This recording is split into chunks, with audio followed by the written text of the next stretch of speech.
What's up, everyone? Welcome to Undeniable Season 2, Episode number 8.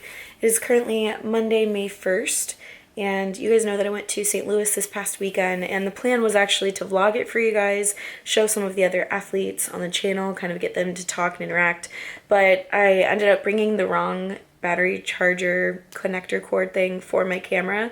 So I wasn't able to charge my camera. So I took a few clips on my iPhone, but they weren't very good. So I'll probably just play the footage right now. Overall, it was an amazing weekend. You guys know I booked a trip to Houston to see my family, and I knew I was going to St. Louis, and being 3 weeks out and traveling, I'm a pro at traveling, so it's not a big deal, but it's also not ideal for prep. So it's funny because they were like, I'm sorry, I know it's not the best for you to be traveling right now.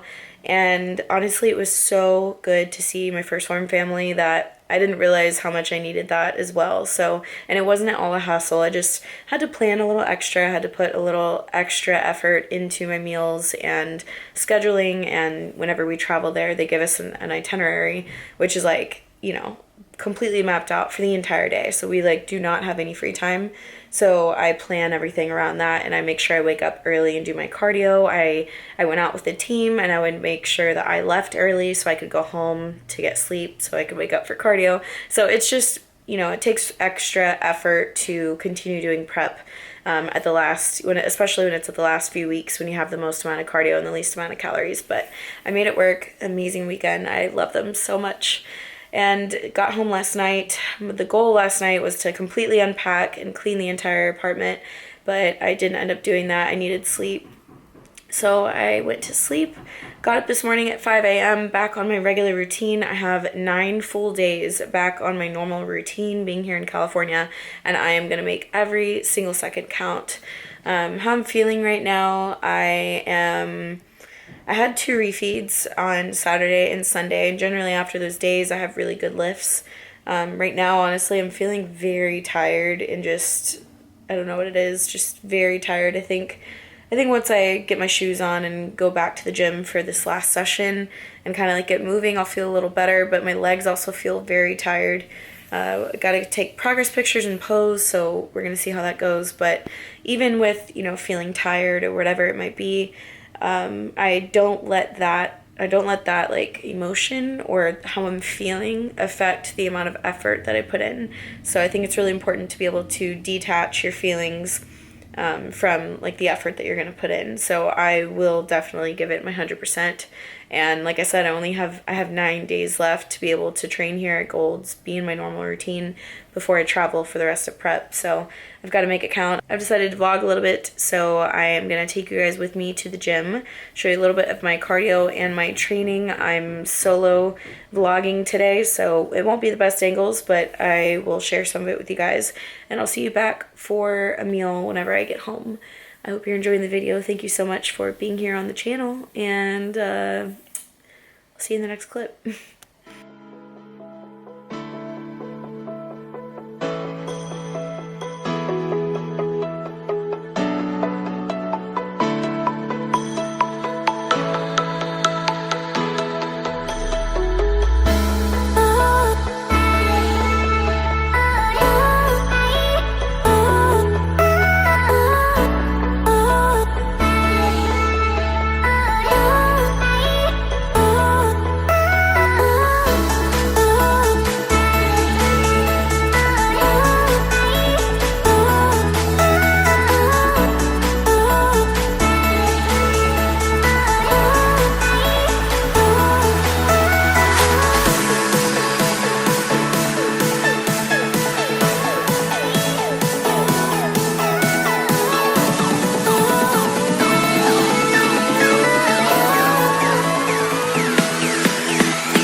Just finished posing, feeling jiggly and watery, which is not a great feeling And I'm sharing that with you guys not for any feedback whatsoever, but just to tell you guys, like, I know that there's competitors that they probably feel that way and they don't know that other people feel that way. So I'm telling you right now, I feel that way because when I look on stage, or when I get on stage, I'm not gonna look jiggly and watery and, you know, like shaky, that kind of thing. So I'm telling you now, I don't know, to help you guys so that if you're struggling, you can see that like everyone kind of deals with that and then like it comes together during show day.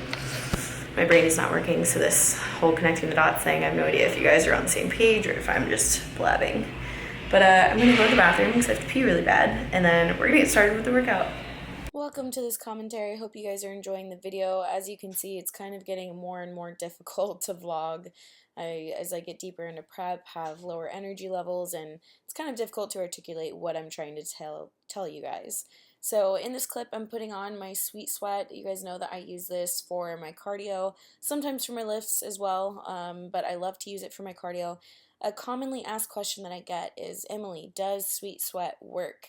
And, you know, part of me, I understand you wanting to ask that, and the other part of me is like, well, what do you mean by work? Do you think that if you apply something to your body that you're going to lose body fat?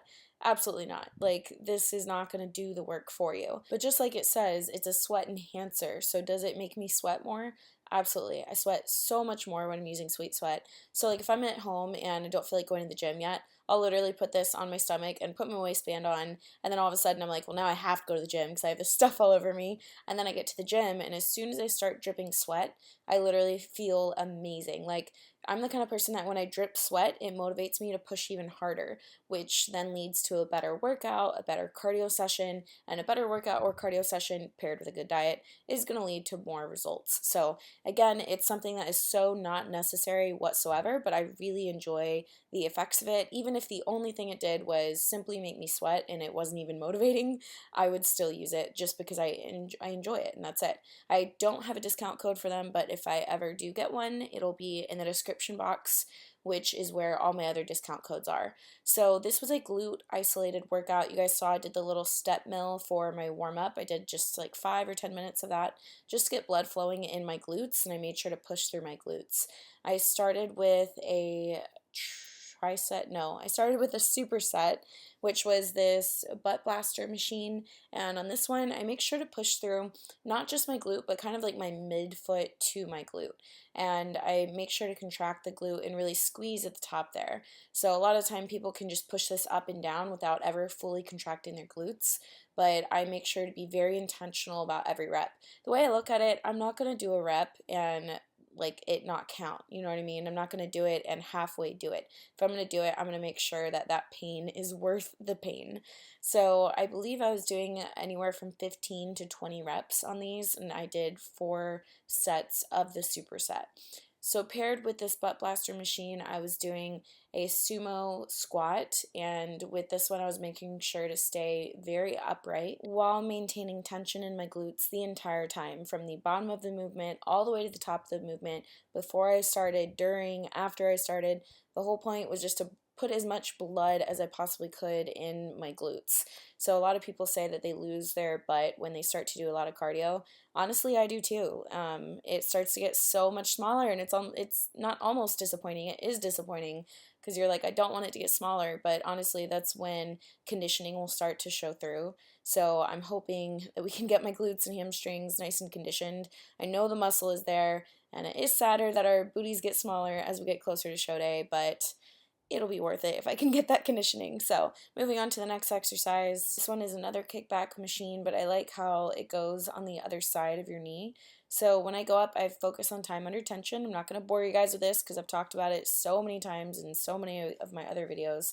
But again, just trying to get blood flow into that area to get it pumped and full as much as possible. I was doing 15 to 20 reps per set. I was doing a superset of this with sumo stiff leg deadlifts, which I'm not going to show you guys because honestly I only got one angle and it was like directly like just straight up butt shot, and it's like very unnecessary, and I didn't mean to do that, but that's what happens when you're filming alone. So just know that I supersetted this with a sumo stance deadlift, stiff leg deadlift. So basically it's just your regular stiff leg deadlift, but instead of having your feet together or close, you're going to have them much further out and you're going to have your toes pointed out. So it's a sumo stance form. I really like that, and I really felt that on my inner hamstrings and both my glutes as well. Oops, I'm sorry. I forgot it was actually a tricep that I did, meaning there's 3 exercises that I did back to back. So tricep, not superset.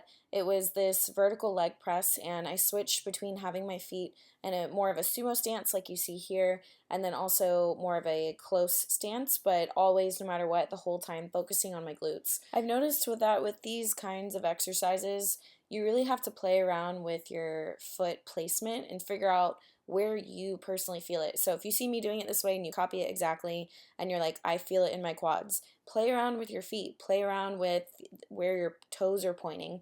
Always make sure that you are in safe form, meaning like your knees are behind your toes, that kind of thing.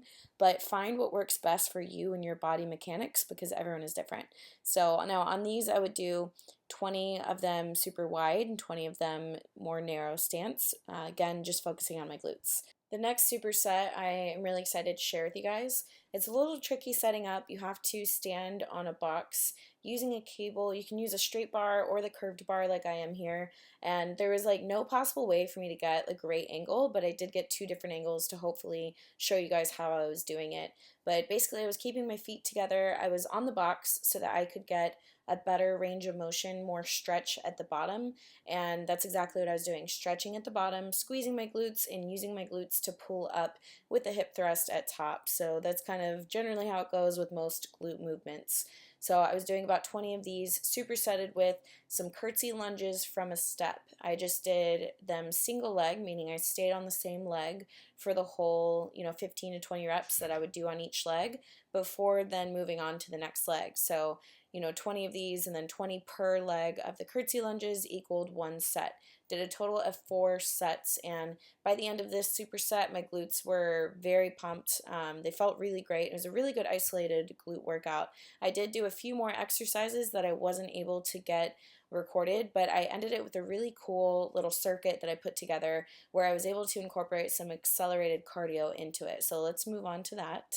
The first exercise in this circuit was planned to be a kettlebell swing, which is kind of where you squat and you go all the way up with the weight. But after about the first 4 or 5 reps, I started really getting in the groove of just doing kind of like a hips back, hips forward with a glute squeeze at the top. So right here you see that I made that switch and I turned it into just a glute movement. So I was using only my glutes for absolutely everything. So I did these for about 20 reps and then I moved on to the next exercise, which was basically like a one-legged deadlift, and my balance is not very good, so this is working on my balance as well. As you'll see, I put my opposite arm out in the air, or I'll use it to make sure I'm squeezing my glute, and then I'll also put that foot, you see I touch with my toe. You don't have to touch with your toe. If you don't have to, then that's great, but I kind of need to just for my balance. And then kettlebell squat. You guys have seen me do a kettlebell squat a million times, but just another glute exercise. From there, I moved on to alternating leg curtsy lunge, and this is just more so for more accelerated cardio in between the strength movements. And then ending the entire circuit, I moved to the spin bike. And the spin bike, I love that it is outside. It kind of changes things up.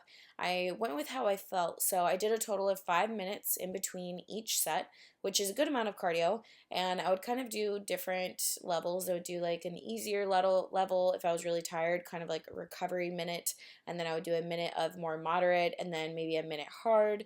Maybe I'd throw a sprint in there. I would just go based off of how I felt for a total of 5 minutes after each set. I did 3 rounds of this circuit total, and that finished off the workout. So that is going to end the workout footage. Thank you guys so much for watching, and I'll see you when I get home. Finally made it home. I'm going to shower, and then I'm going to eat, because if I eat right now, I'm probably just not going to do anything. Time to shower, get clean, and then I'll see you guys for my post-workout meal. So I have some romaine lettuce that I washed. I'm just going to chop it up with some scissors, and then I'm going to add some shredded lettuce next. On the stove, I have 100 grams of egg whites with some fajita veggies that I sauteed first, all in there. And then I also have steak and asparagus. So this is definitely a bigger meal, but I had more space in between meals today. So steak and asparagus. This is all gonna go on top of the lettuce, probably with some hot sauce on top. Okay, so we have the romaine lettuce, shredded lettuce, the egg whites, the fajita veggies, the steak, and I ended up putting reduced sugar ketchup. So put it in a huge Ziploc container, and then you just shake. Shake, shake, shake. That way you get the dressing or sugar-free ketchup or whatever you're using saturated on all of the meat, all of the veggies, all of the lettuce, so that every single bite you take is delicious. So it's not very pretty whenever it's done, but it tastes delicious. And I love the fact that the hot eggs made all the lettuce, like, I don't know what the right word for it is, but it's almost like you steamed the lettuce, but you didn't. I don't know. Try it out, guys. For the last meal of the night, I'm gonna have egg whites with cinnamon and some sea salt. I also put some butter spray on there, and they're like dessert. It's super yummy. Give it a try. It is currently 9:33 p.m. So I've set my bedtime for 9:40. I'm gonna wake up at 4:30 in the morning, which gives me almost a full 7 hours of sleep. So also have 2 more alarms set for 4:35 and 5, just in case. I'm actually beyond exhausted, I'm not gonna lie. That's why I sound weird, but I'm gonna go to sleep, and I'll see you guys in the morning for the alarm, and we'll continue the video there. I don't know what I'm doing, I'm sorry. Good night, sweet dreams. Hope you guys dream of cupcakes and desserts and Nutella, but don't freak out when you wake up, because you didn't actually eat it, don't worry. It's just a dream. Okay, good night. So I did my cardio, ate meal number one, and then I did my lift. I did back and biceps. My battery's about to die. I'm about to pose, and then I have cardio number 2, and then home to get ready for my photo shoot, which will be the next vlog that you guys see. And I wasn't gonna say anything, but second day in the row that Arnold was here working out, and he totally gave me a little head nod again. So we're pretty much head nod like BFFs. Just saying, sup? Just wanted to close this video out with some posing that I sent to my coach. We right now are just playing around with some different poses, flexed, unflexed, you know, trying to figure out what looks best on my body, but this is my 3-week out check-in, so I will be more conditioned in my 2-week out check-in, my 1-week out, and first show day. The progress I made in the last 3 weeks has been absolutely insane. My momentum is really good right now, so I expect to see way more progress in the next 3 weeks as well. The show is literally going to be here before we know it, and I can't believe it, guys. This is it. It's coming to an end. Thanks for being along for the ride.